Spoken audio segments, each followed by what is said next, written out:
All right, welcome in. Saturday Fun Day here at WagerTalk.com as we are getting ready. The madness has begun, certainly, in college basketball here as we've got the final regular season games for many today. A loaded slate, not to mention a whole lot of mid-major basketball conference tournaments underway, trying to crown champions, teams trying to punch their tickets to March Madness. And we've got a few thoughts on some teams you might want to be taking a look at here today. We also have, of course, NBA, not to mention there's this thing going on, I believe, here in Miami. It's called, UFC 299. It is a monster fight card here tonight. And we've got one of the best in Kyle Anthony, who is going to break down some of these big fights for you. Also, when it comes to college hoops, nobody better than Drew Martin will be joining us. And our first son, line him up here. The pen is in the house. Mr. Ralph Michaels, ready to roll here today, Ralph. I got to love this time of year, Ralph. It is pure madness, and we love every damn minute of it here, my friend. Final regular season games today. Conference tournaments underway. I would imagine your card is pretty extensive here today at WagerTalk.com. You know, Joe, I limited it to 3 plays today. So I have 3 college basketball plays in NBA and NHL. So I do like the card very much. Full disclosure, I was on an incredible run, and I had a shit-the-bed day yesterday, including a 5-star loser on the NHL. So when you're on a good run and you have one bad day, that's certainly the time to jump on board. And I'm excited about these couple games we're going to talk about. Yeah, no, I am too here. I mean, listen, it happens. But the good news is that was yesterday. Let's dive in today and head to the Southern Conference if we can here, Ralph. Pretty good one with Furman at West Carolina here. It's going to be tonight, 8:30 Eastern time. I saw it was a pick this morning, but I do think some Furman money has come in, maybe pushed it to a -1 situation here. But either way, 2 teams going to be doing battle that have done battle all season long. Which way are you leaning here? You know, Joe, I brought this game up for a reason, because you look at West Carolina. They won their last 3 games down the stretch. They're 22-9. Furman lost their last 2 games, and they're 16-15. So why the hell are the Paladins favored in this game? But those are the type of situations you have to remember this. Conference tournaments are a complete reset. Neither of these teams are going to make the tournament unless they win their conference tournament. And let's remember, last year, Furman won their conference tournament. And what did they do in the first round? Oh, yeah, they beat Virginia. Well, they have 2 of those players back, including first-team All-SoCon in Pegas and second-team Foster. And when I look at a coach like Bob Ritchie, he got him to the finals 2 years ago, so he certainly knows how to coach this. You know, I had to go to the database, Joe, so I want to bring up something that you guys can pay attention to all next week. In conference tournament action, if one team won at least their last 2 games and their opponent lost their last 2 games, the team that actually won the last 2 games has only gone 41.6% against the spread. People get so much love for winning couple games down the stretch and don't look at the entire body of work. These 2 teams split their home games this past year. And when I look at this Furman team, again, Western Carolina, the better defense. Furman, the better offense. Furman, the more experienced players that have been there. Crowd edge, I clearly give it to Furman. They're only 60 miles from Greenville, South Carolina to Asheville, North Carolina, a very short drive that I think a lot of people will be here. You also have to remember that Furman's record is because they lost a few people throughout the year. So those people are back. They're healthier now. Yes, they lost those last 2 games, but the experience that they have gets it done in this game. I do like them and that situation. 82 and 115, 41.6%.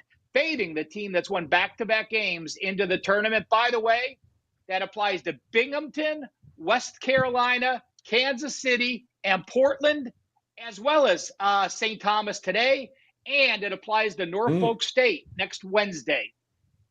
It's good stuff there, Ralph. And I do want to mention those of you, big shout out to those of you joining us on this Saturday here, last call on WagerTalk TV. We do the show each and every Saturday, 11 a.m. Eastern time, because we certainly want to give you guys an opportunity. If you're on the fence about any of these games here today, and we're across multiple platforms, whether it be our YouTube channel, our Shorts channel, whether it be Instagram, whether it be Twitter, whether it be Facebook or X, whatever the hell you call it now. The reality is this is for you guys. So if you got questions about games, drop them in. Nobody better than Ralph when it comes to college basketball as well as the NBA. So if you have some games that you want to ask Ralph a question, he'll bust out the pen. It'll get all sorts of freaky, and he will get those questions answered for you here. And Ralph, I do have a question, but go ahead. Joe, I want to add one more conference system just for these guys to have for next week when all this conference action starts. And this is what I get asked a lot. So I'm going back to the old Bet On It days with Kelly when we were doing TNA. People ask me, what happens if a team has double revenge or they lost each of the last two meetings to the opponent they're playing? Well, when UFOs, there's none today, just so you know. That's why I didn't use this in the game. None apply today, but certainly it's going to apply to a ton of teams. If you lost each of the last two meetings against your opponent in the conference tournament and you're a favorite of three or more, those teams have gone 59.3% going back to 2010.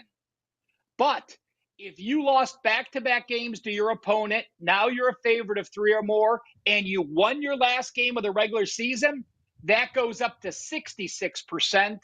And one more subset, if you lost back-to-back games, you won your last regular season matchup, and the total's a low total of 146 or less, those teams are 70% against the spread. So take a look at next week's conference tournaments and circle those teams that are a favorite after having lost to their opponent each of the last two meetings. All right, Ralph, we got a bunch of questions coming in. I see our friends over on Instagram have a question regarding High Point, whether or not we want to lay it with them. So we'll get to that. James White there, 2023. Hang tight. But I also want to remind people here, Ralph, and I want to get your thoughts.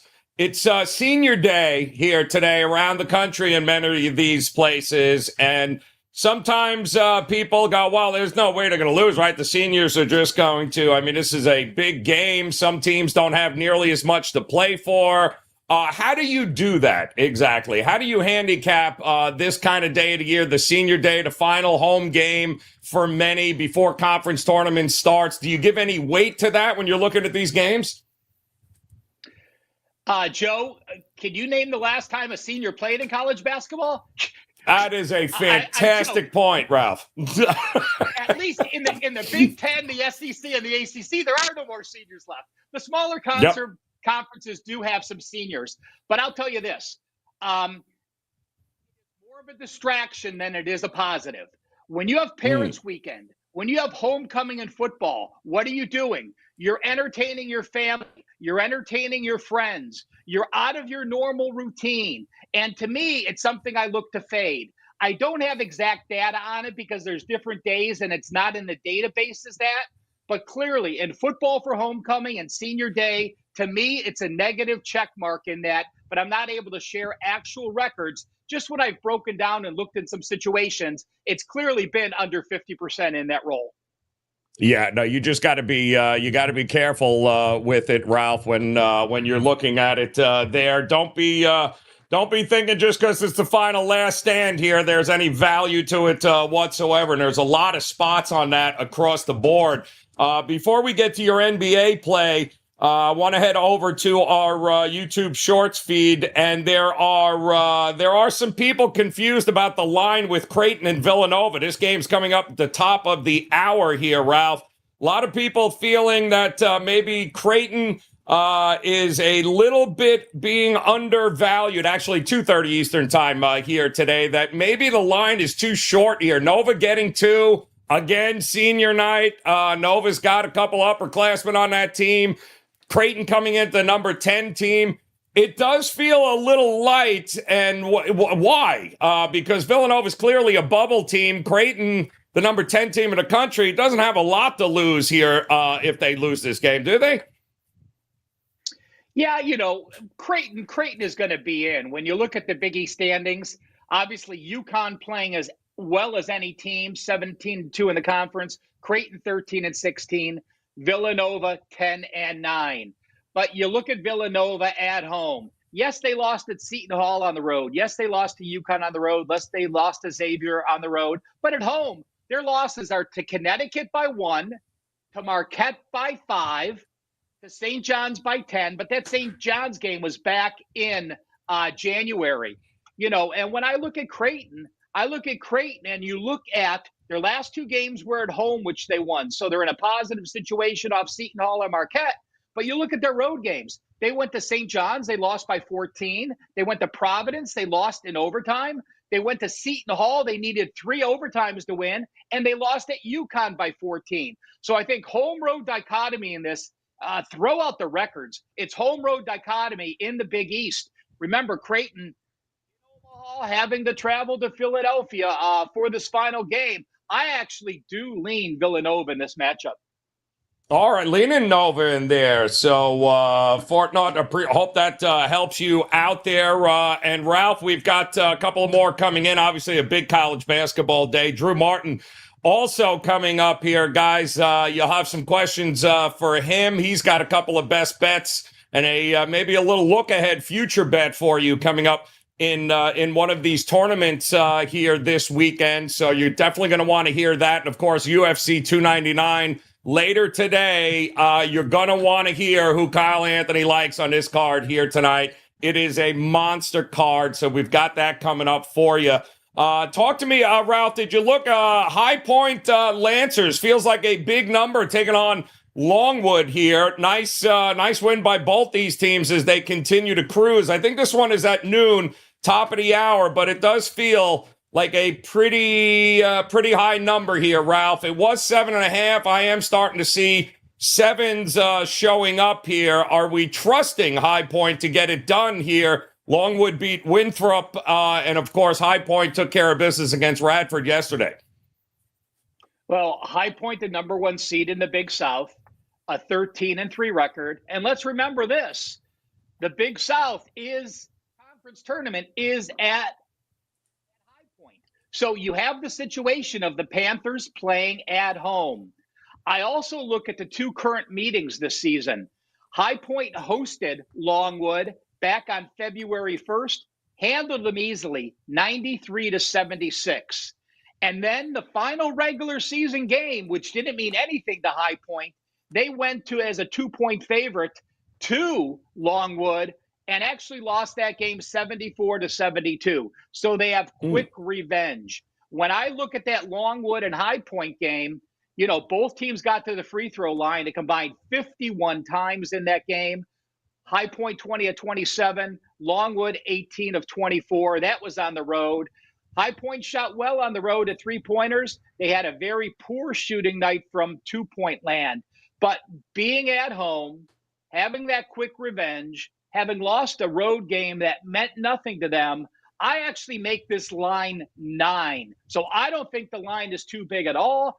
Just full disclosure, I did not use the game. It was in my mix, but did fall short. It's just one of those games that you look at and, not sure I want to lay 7 in that type of situation. So make the line 9, but just because you have a 2-point advantage in a power rating doesn't mean by any chance that it's going to be a selection. All right, well, we're cruising along here. We'll stick at the 2 o'clock with the American East Conference, Ralph. Always a barn burner there, very chalky so far. But you've got number 3, Bryant, taking on Maine. And we've got one of our, Good is his name. Well, Good, welcome in to YouTube. We appreciate you hanging. Wants to know if you have any thoughts one way or the other. Maine or Bryant. And again, that game coming up at 2:00. I'm seeing 5 here, Ralph, as it's coming in for Bryant. I guess the big question is, do you think Bryant is destined here to run the tables here and take it down? Well, I'm looking at the WagerTalk live odds screen. This, of course, one of the added games, the American East. This is the quarterfinals. Bryant is at home. So this second round, you have to pay attention, guys. And that is one thing that the WagerTalk live odds screen does great.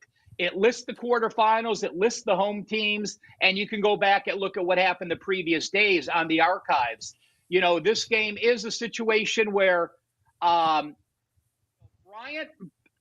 I haven't used Bryant much this year, and I haven't used many America East Conference's games. You know, the data is so difficult to get, and with so many guys injured. Maine finished the season with back-to-back wins, but the road win was at Albany in overtime. Not too thrilled about that. They played UMass Lowell. They played a good game winning in the last game. I look at Bryant, and Bryant is a team, one of the fastest-paced teams in the country. So I have Bryant that has fresh legs. Obviously, their last game last Tuesday, a win against Albany. You look at their last couple games. They scored 101 against NJIT. They scored 83 against Albany. They're going to press the pace. When a team is the number 3 tempo as far as KenPom's concerned, and Maine is the number 280 team, to me, it's who's going to be able to control the tempo. Well, Maine's offense is horrific. Plus, they rebound like dog crap. They're one of the worst offensive rebounding teams in the country. So, again, not a strong lean, but I do like the matchup. I do like the tempo. I do like the extended rest for the higher-paced team at home versus a very poor offensive team. So, to me, Bryant would be my lean in the game.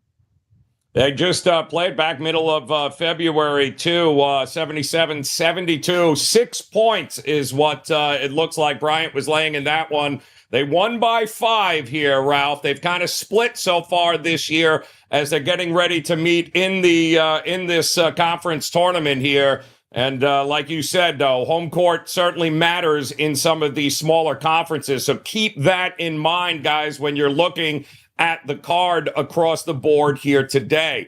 All right, Ralph, I know you've got a game here. And again, thank you guys joining us there, both YouTube Shorts, Instagram, X, as well as Facebook. We appreciate you guys. Drop your questions about today's games.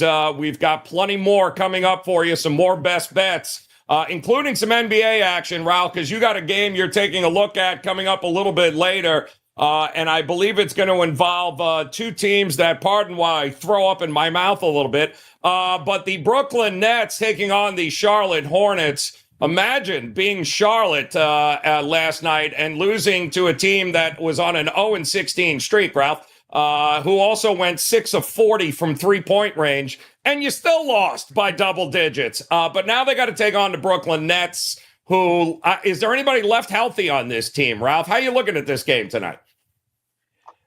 Well, you know, Brooklyn has those injuries, but Charlotte's front line is devastated as well. So, you know, you look at Brooklyn, and people might have think I was hanging out with Prez and Ski, and maybe I was high when I posted this play at WagerTalk, because this is an actual client release. But I am backing Brooklyn in this role. Part of the reason is going to the database.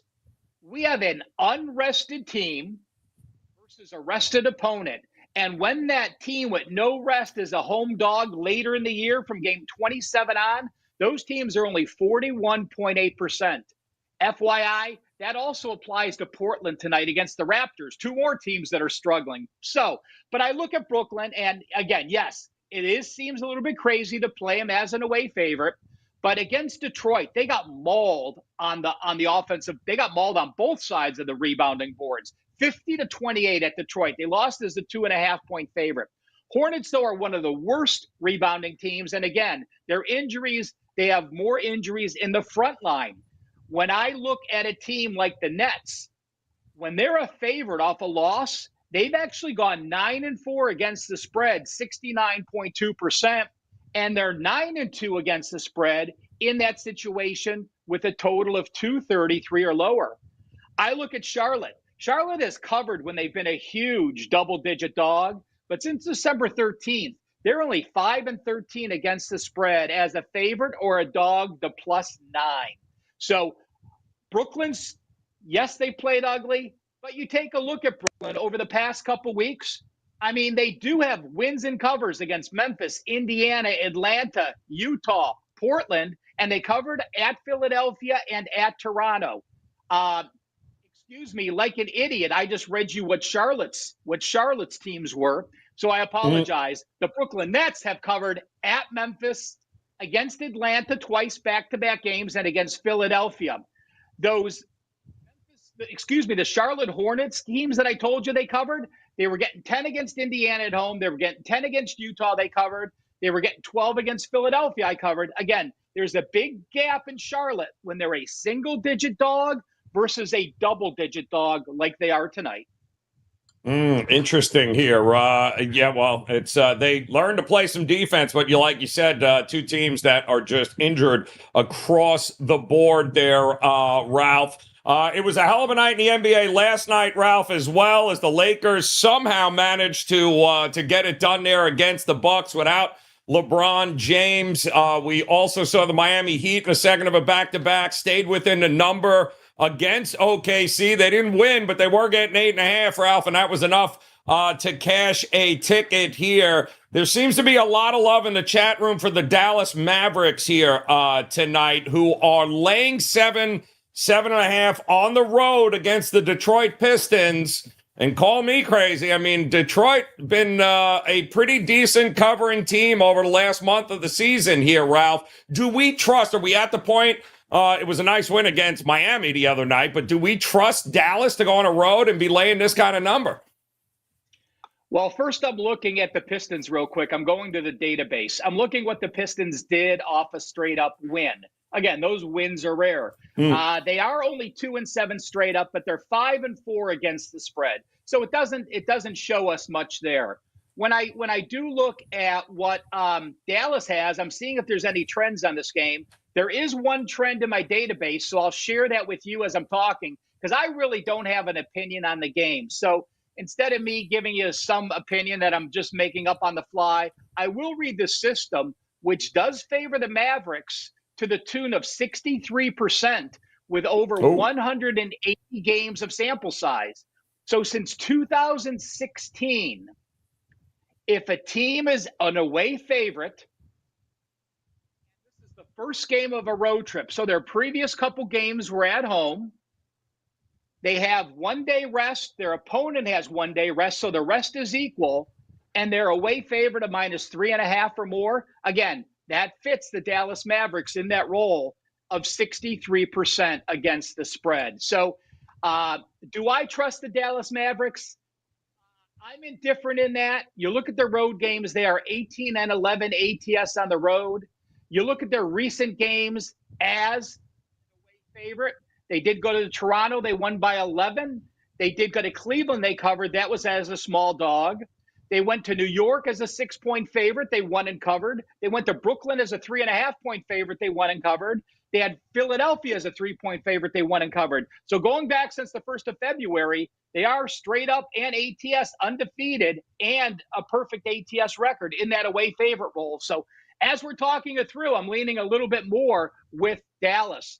And lastly, when I look at the last 5 games, both teams have been horrific on defense. Dallas allowing over 50% the last games, and Detroit allowing 49.2% at home. But the offense has been the difference.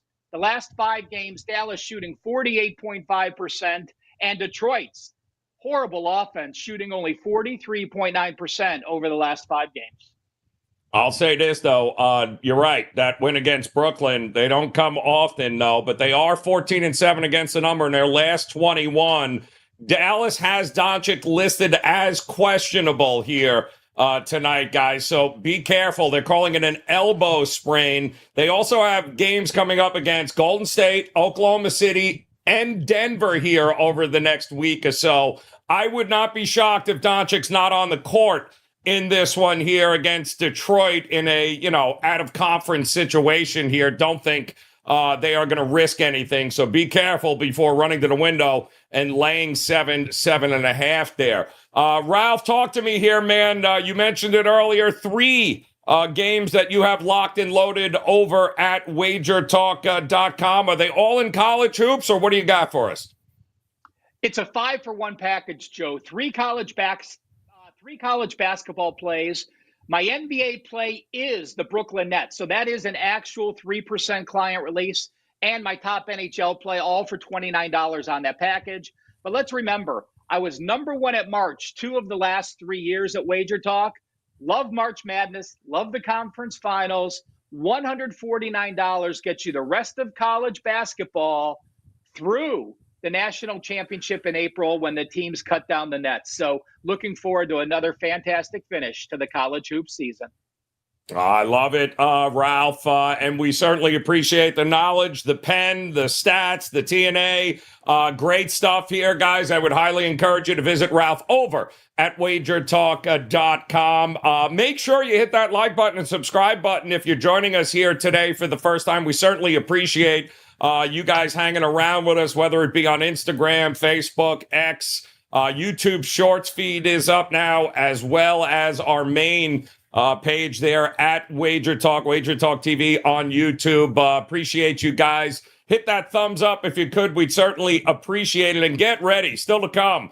UFC 299 tonight. This is the card we've all been waiting for all year long. And it is absolutely loaded, and we've got the guy you're going to want to hear from with a couple of bets coming up, Kyle Anthony. He'll be ready to lay it down for you here tonight on a couple of the fights that he is looking at. In the meantime, keep those college hoops questions coming, as next up, the man of the hour, Drew Martin, ready to roll here today in what is the beginning of madness. Now, Drew, we're not really in full madness. We're like half a brownie in right now, where things are just starting to get a little bit crazy, a little bit hazy. But it is absolutely a great time of year here, my man. I know you've been crushing it here as well. You're on a great run. And what do you got up tonight in WagerTalk.com? Is it college hoops for us?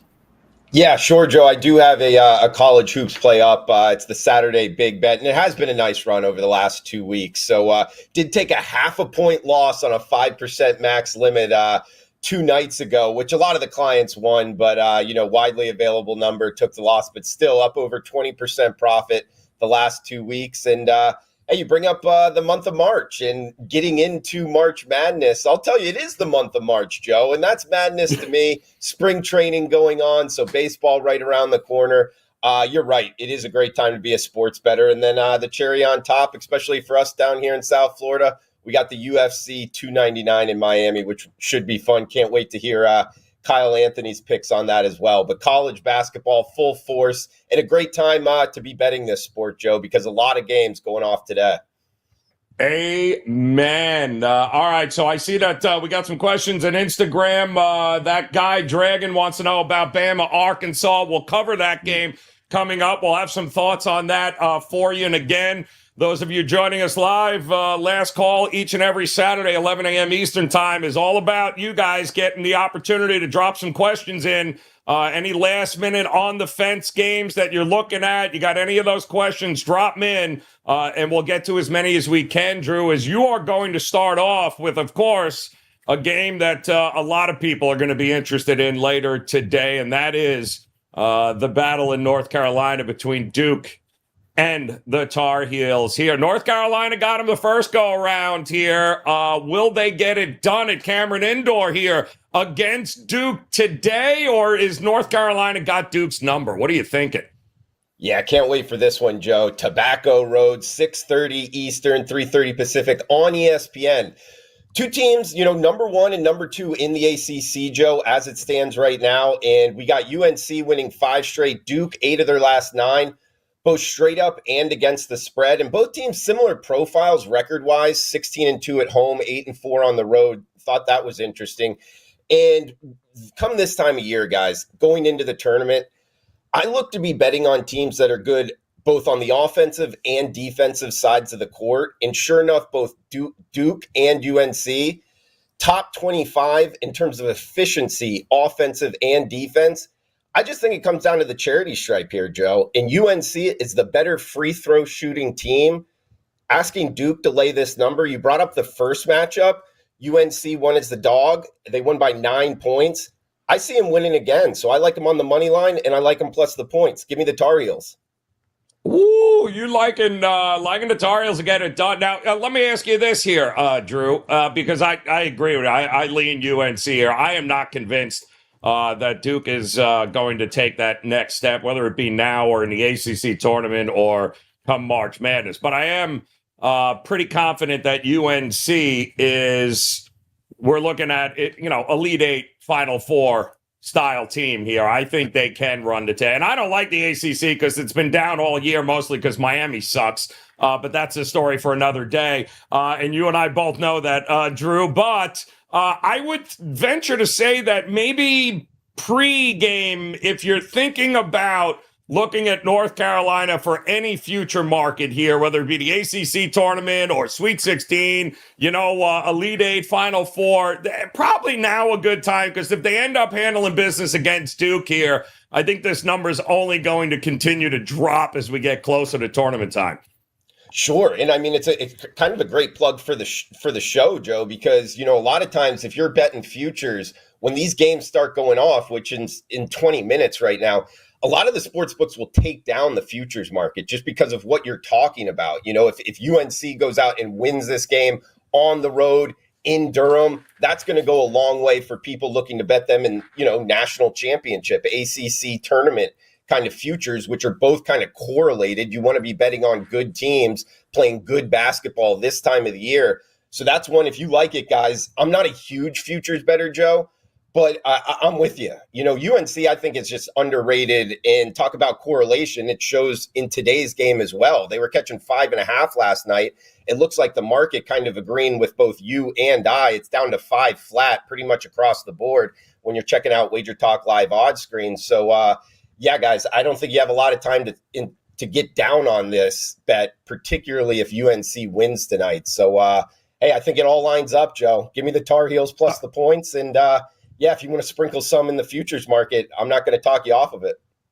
Yeah, no, I'm with you here. I know our good friend CT Betts, we've been talking about this for weeks now, going, I watched North Carolina and going, wow, this team looks like they are poised and they got all the pieces they need in order to make a run here tonight. So I do think it's going to be a fun one here. But even some of the mid-major tournaments here, Drew, and you've got an actual future bet here a little bit coming up about a conference tournament winner.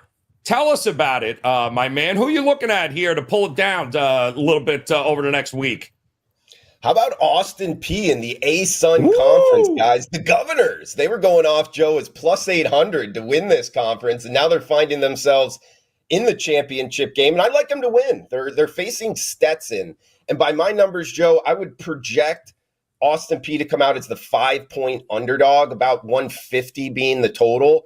And Austin Peay is, first off, played towards the over. They've changed their kind of offensive philosophy about 2-3 weeks ago.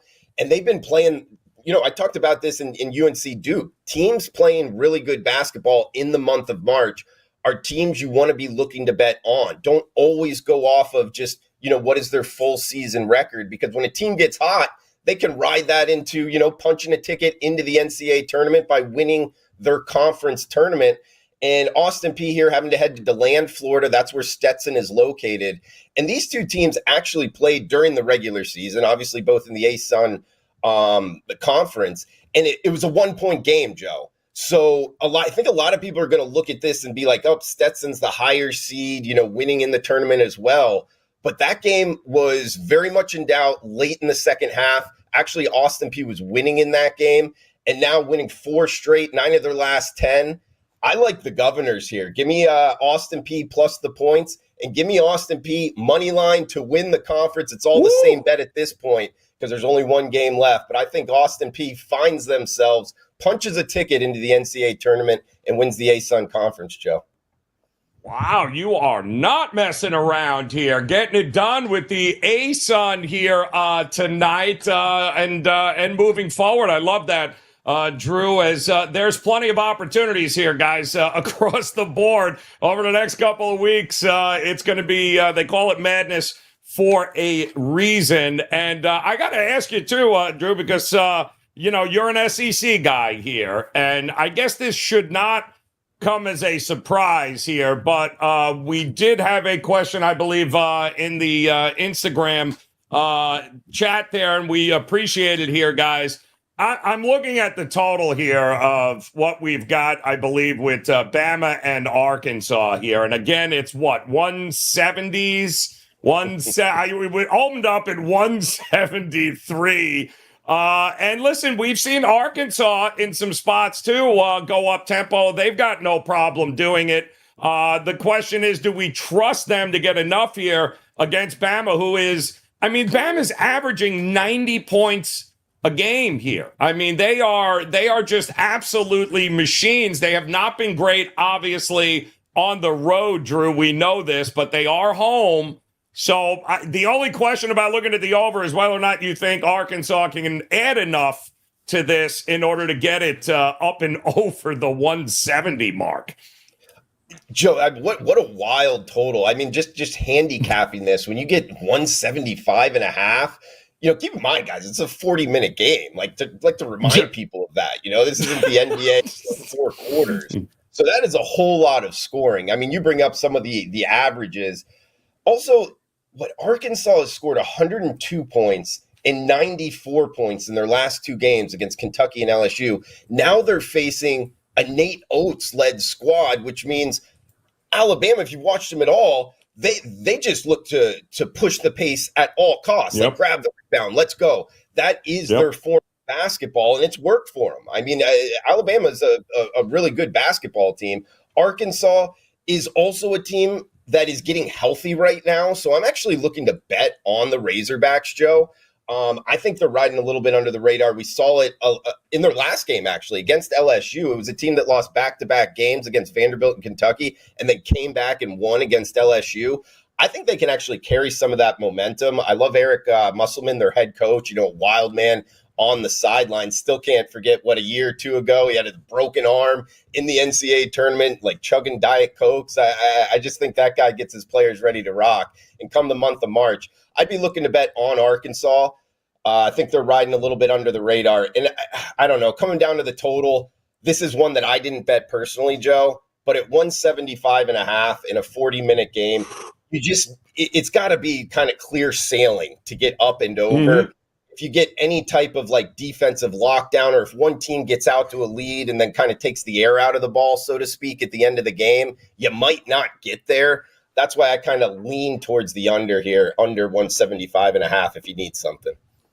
Yeah, well, look at the side, too. It was double digits. It was 16 and a half. It was you mentioned it. You got Musselman, and we've also seen it's been a little stretch with Alabama where the offense has not been great here at stretches over the last couple of games. But they are at home, and like you said, Musselman and Arkansas is going to have no problem running up and down the court with them. It's an awful lot of points to be laying too as well when you haven't been great over the last couple of weeks here. One final SEC game we're being asked about involves who else? The Kentucky Wildcats taking on the Tennessee Volunteers here. Drew, another interesting game, but one that I believe means nothing to Tennessee here, given the fact that I'm pretty sure they clinched the SEC regular season title on Wednesday this week. So, they still got the SEC tournament. They're going to have that number 1 seed. The number has come down overnight. I saw 8.5s, even 9s were popping up overnight. It does appear like it has come back a little bit to reality here, but this game is going to mean more, I think, to Kentucky than it will Tennessee. Tennessee's been good at home, but not unbeatable. How are you looking at this one here? Yeah, and another interesting handicap. Tennessee at home is a tough place to play. It's also a little bit tricky in terms of, college kids, Rick Barnes. Does the game matter to him? I'm in the camp of, at home particularly, you want to win the game. I don't put too much into motivation, although you got to kind of have it in the back of your head, Joe. I would go more towards just Kentucky in terms of John Calipari-led teams. We can say whatever we want off the court about the guy. He's coaching kids up to the point where they're better basketball teams at the end of the season than in the beginning of the season. So this is kind of the profile of, I'm looking to bet on the Wildcats in a game that means more to them. And don't look now, 22-8 on the season. They've rattled off 4 straight, including beating the team we just talked about, Alabama. So I think Kentucky's kind of one of those teams I'm looking to bet on more so, particularly catching points here. They're catching a touchdown, a hook on that 7 in some shops right now, looking at the WagerTalk live odds screen. So if you're needing something 4 o'clock Eastern here, big SEC game that is, I would go with the Wildcats plus the points here with Kentucky. Yeah, no, I'm with you. I'm taking the points. Again, push come to shove, this is not do or die for Tennessee in any way, shape, or form, having already wrapped it up and ready to go there. We got so many games coming up here today. I'm seeing a question about Florida too. And did you see? I mean, there's the problem with the SEC, Drew, is that we've got a couple of teams that I don't think anybody saw being as good as they are. South Carolina is one of them. And, I thought Florida would be decent, but certainly not what we have gotten from both of those teams this season here. And I know there's a lot of people that believe, listen, Florida's already done enough to lock themselves up and invite to the dance here. And they are a dangerous team. Talk about a team that can drop 100 points on you and maybe even play a little bit of defense here. Both are in action here today. South Carolina came back to reality a little bit, but I didn't see either of these two teams being as good as they have been this year. Did you? No, to be honest, I did not. I mean, Florida is, in the SEC, I guess in today's matchup up against Vanderbilt, Joe. Yep. Vanderbilt's also kind of a tough one to handicap because in the SEC, a lot of people like to hate on the conference, and I get it. There's a lot of cockiness in the fan bases, so to speak. But even Jerry Stackhouse team in the Commodores, the record is not very good, 8-22. But when you play against a large, SEC contingent here of your conference scheduling, I mean, they have been able to knock off Texas A&M, Arkansas as well. So could they catch a team off guard here in the final regular season game in Florida? I don't know. I mean, being at home in Nashville, the Gators going on the road and having to win by double digits, that's what the market's telling us right now. 9 in the hook is what they're favored by. I kind of pump the brakes on just laying, points out there, particularly on the road this year in college basketball, Joe. Yeah, I mean, Florida is guaranteed, I believe, at least the 6th seed in next week's SEC conference tournament. It does have a chance of kind of improving that and moving up a little bit here. But they got to take care of business against Vanderbilt. But, winning and then, of course, winning by margin is a totally different ball game, asking them to win by double digits. And like you said, I mean, what's Vandy doing? This could be, a chance to take down Florida at home here at the end of the regular season. They 6-2 since February, this Florida team. Only a 1-point loss to Texas A&M, but I couldn't have been more impressed with the thorough beatdown against Bama last week. I thought it was pretty impressive at 105-87. So 12-5 in the conference. They have been lights out. So is South Carolina. I mean, there is a ton going on here today in college hoops, guys. And Drew, before we get you out of here, talk to me once again and remind folks, not just today, but moving forward, the opportunity to partner up, obviously, throughout March Madness. We've got that available over at WagerTalk.com. And remind the folks what you've got locked, loaded, and ready to go here today. Yeah, Joe, it's been a great run. Up over 20% the last 2 weeks. Got a Saturday best bet locked and loaded there at WagerTalk.com. Got one circled here on the Sunday slate. As soon as the odds come out, I'll be out with that. And got a couple teams MLB season win total wise about to fire away on likely this week. So, guys, a great way to do it is March to March special. That's something you can take, what, $1,000 off. Also, I heard Ralph talking about it, March Madness Bonanza, under $23 a week. Get it through the national championship. So if you're interested in college basketball, that's one to go. But yeah, Joe, full force here. College basketball for March Madness, and opening day right around the corner. So can't wait for the bases as well. Always good to be on with you, Joe. Thanks for having me, buddy.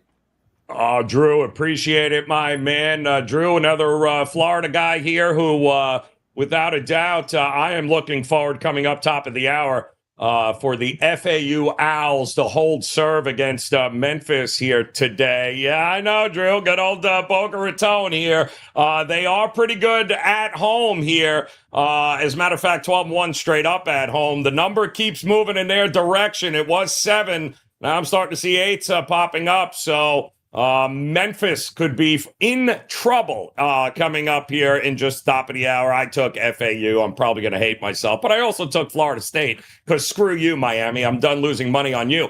All right. So in addition to a ton of college hoops, NBA, NHL slate, and I would encourage you guys to go visit, Carmine and Andrew and the crew over at WagerTalk.com as the NHL locked and loaded here today.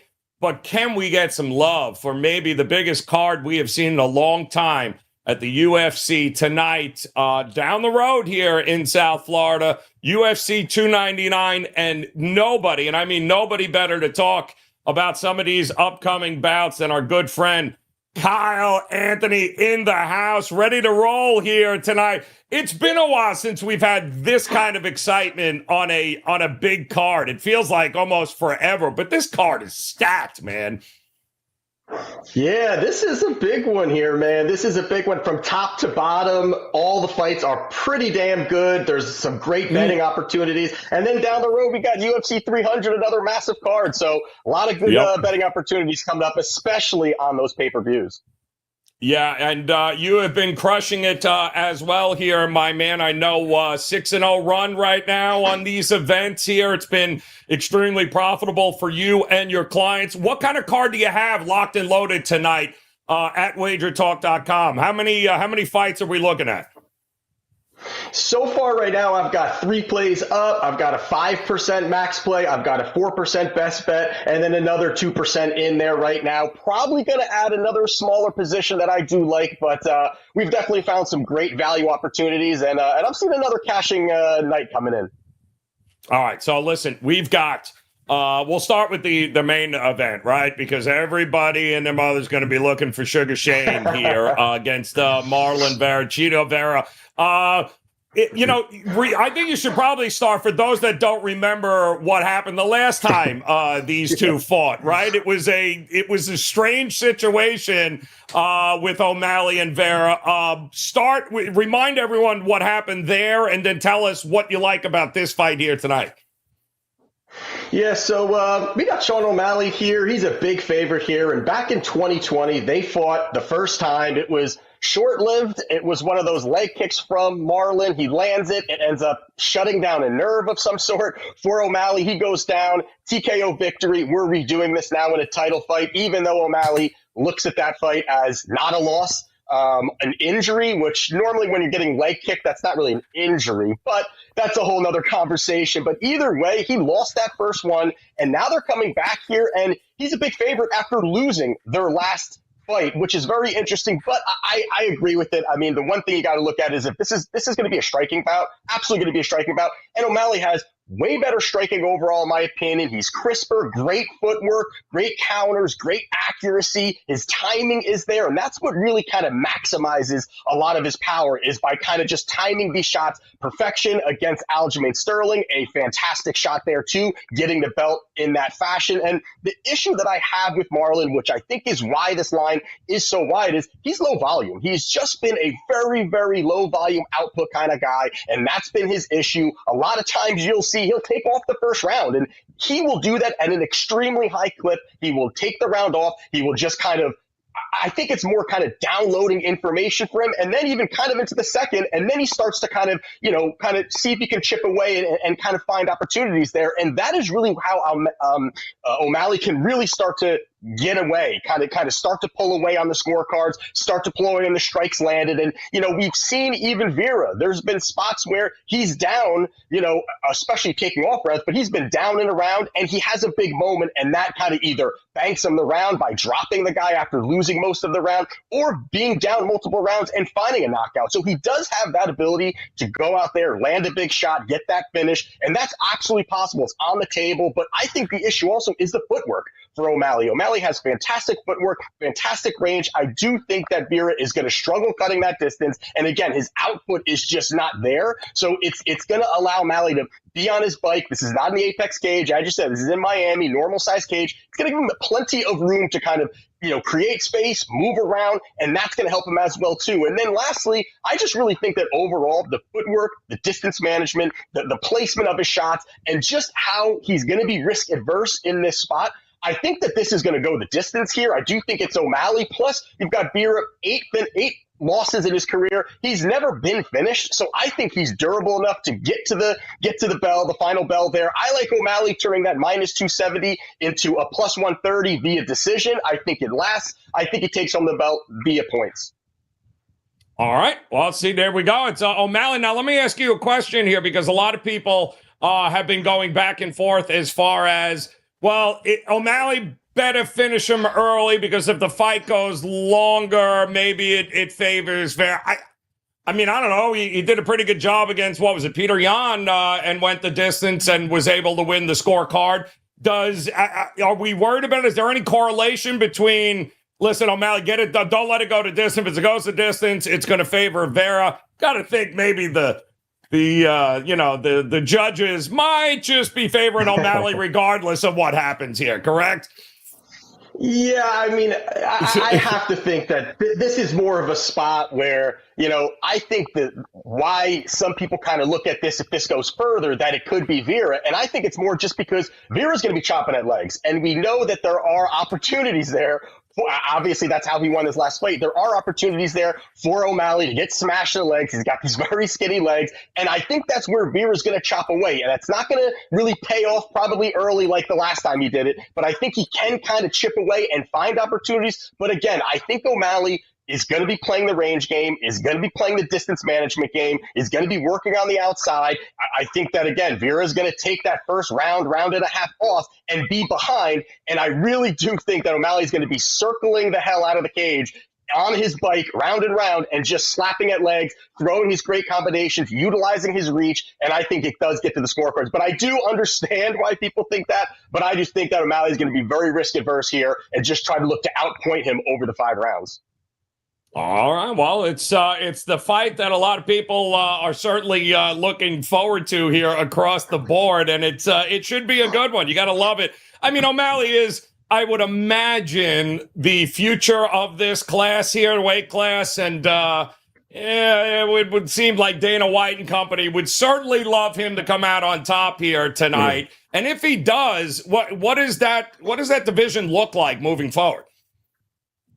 I mean, it looks like right now Merab Dvalishvili is going to get the opportunity here. He is now right now the guy that's taking the place, the replacement guy, just in case anybody falls out, which it doesn't appear that way. But I honestly do think that O'Malley and Vera, either one would lose to Merab. I really like. Ooh. I think Merab's style is a massive problem. His relentless takedowns. It's not going to be the sexiest win. The way that he goes out there and mauls guys and keeps top position, and sometimes doesn't get those finishes. But I think it's a terrible matchup for both of those guys. So I think whatever happens here, Merab probably gets the shot, and I actually think that Merab becomes a champion regardless who wins tonight. All right, well, then enjoy whoever wins tonight, because it's going to be short-lived there, according to Kyle. And don't forget, those of you joining us live here today on Last Call, we certainly appreciate it. UFC 299 tonight, loaded card. This is the guy that if you have any questions on these fights coming up tonight, drop them in the chat. We'll get to as many as we can here. All right, we talked about O'Malley. Now let's talk about, now it's funny because O'Malley, the knock on him always was, who the hell has he fought? He hasn't fought anybody. Well, yeah, you ain't saying that about Poirier tonight. Absolutely not. There isn't anybody he hasn't. In fact, I think he has spent, the last 7 years fighting all the top 10 contenders. This guy has shaken nobody, but he's at that 35-year-old age, and we all know, Father Time is undefeated here, man. Does he have enough in the tank to get this fight done? This is absolutely an interesting one, and I think one of the most interesting things about it is the line movement. It's interesting that Poirier opened up around a minus 175 at most books. Now he's plus 170, plus 175, some plus 180. Money has absolutely poured in on Saint Denis, and I agree with some of it a little bit there. I do think he could possibly look to be the favorite, but it's a big recency bias kind of storyline here where, as your point, Dustin has faced literally everybody over a mass amount of years and had the interim title, and we just saw him get knocked out by Justin Gaethje. Not the greatest look for him, and then we just watched Saint Denis go out there and knock out Matt Frevola in the first round in brutal fashion. So that I really believe has pushed this. This is a huge step up for Saint Denis. Absolutely. No offense to Matt Frevola. Guy's a great guy, but this is just a big step up for him overall. And I do think also that there is paths to victory for both, which is why I think this line is wide. Saint Denis can move forward. He's going to look to bull rush. I mean, his nickname is the God of War. He's going to push forward. He's going to look to get takedowns. He definitely has a good ground game. And we've seen Poirier, he's been susceptible to being taken down, being controlled, being choked out. But also, if you look at it, it's been some top guys. I mean, to your point, Joe, it's Khabib has choked him out. Charles Oliveira has choked him out. Those are two past champions. And then also Michael Chandler, who had some success taking him down, but didn't actually get Poirier ended up getting the job done. But there were some bad spots there for Poirier. And on the other side, you've got Dustin, who has really fantastic boxing. I mean, maybe some of the best boxing in the division. Great footwork. His hand speed's going to be far better just them firing. And I do think that, you've got Saint Denis who's going to be willing to kind of stand in the pocket, trade, throw shots. And I think that the key for Poirier is going to be trying to drag this out. There's a lot of times you're not going to see a co-main event that's a non-title fight. That's a 5-rounder. This is a 5-round fight. So it's going to have Poirier pulling this to deeper water to see if the cardio, if the gas tank of Saint Denis is good, because he has 13 victories for Saint Denis in his career. All of them have come inside the distance. So he has been a guy that is an absolute finisher, but Poirier is no slouch. I understand the part of it where he's getting older. All those things are starting to happen. I do understand that. But I think lastly, when you're looking at just his path, Saint Denis is looking for those takedowns. He's got a 34% takedown success rate. Saint Denis has a 34% takedown success rate, and Dustin has a 63% success rate on defending takedowns. I think his footwork, his boxing, it's going to be trouble for Saint Denis to cut the distance. I like the plus money here. I just think it's too wide for me. I think Saint Denis absolutely has a shot out here to go and get the victory, but I just think that this line is really a massive market overcorrection, and I like Poirier in the plus money here. Yeah, it's kind of hard not to. Saint Denis, not like you said, it's no offense, but come on. Let's be realistic. 35-30. It's ironically enough, though, Saint Denis, the only time I think he's ever seen the scorecards was his first fight, his UFC debut. But other than that, it's always been the fight's over. So do you expect this thing to go the distance? Or are we talking fireworks and maybe under in rounds is not a bad look either? Yeah, I do think that this is going to finish early. I think either way, I think it's either going to be Saint Denis getting those takedowns, dominating, really drowning Poirier early and finding a submission, or I think it's he can't get those takedowns early and kind of really pushes too hard, and Poirier finds opportunities to really rock him, because we have absolutely seen that Saint Denis is hittable. I mean, he has been rocked and hit many times, and he's just so damn durable that he can get through it, and then he finds ways to get finishes or whatever it is. So I do think that there's going to be some type of finish in this fight. All right, so we got a couple of questions in on some of the fights here we'll get to, but I want to ask you a question here of forget about the fight. Who talks more smack, Kevin Holland or Michael Peay? I mean, how much talking is going to happen in this fight? I mean, how much trash talking? This might be the most I don't even care who wins. I just think this is going to be the most entertaining fight. Watching these two guys bark at each other should be very entertaining.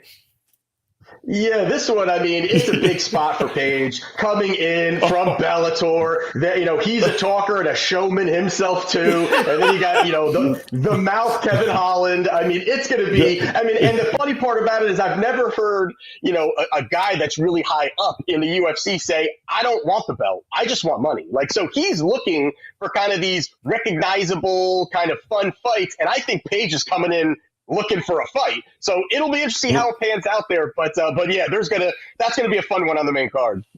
Oh my God, that's going to be absolutely hilarious across the board here. We do have, let's go here. Christopherson Lim wants to know about Parisian to pull the upset here tonight. I've heard arguments on both sides of this fight here. How are you seeing it going here with because that guy, just look at the picture here, dude. Damn. Good Lord. What the hell is going on here, man? I mean, that dude is a monster, but is he good enough here? Is he technical enough to be able to handle it? Well, I mean, the one thing about Rebellis is that he has fought guys pretty much like coming from work and coming in to fight in MMA, and then he knocks him out in 10 seconds. I mean, he's fought some of the worst competition you could possibly face, and Parisian is really a fat slob heavyweight that I think the UFC really hopes he runs into a punch or gets choked out, and they just got to keep pushing this guy.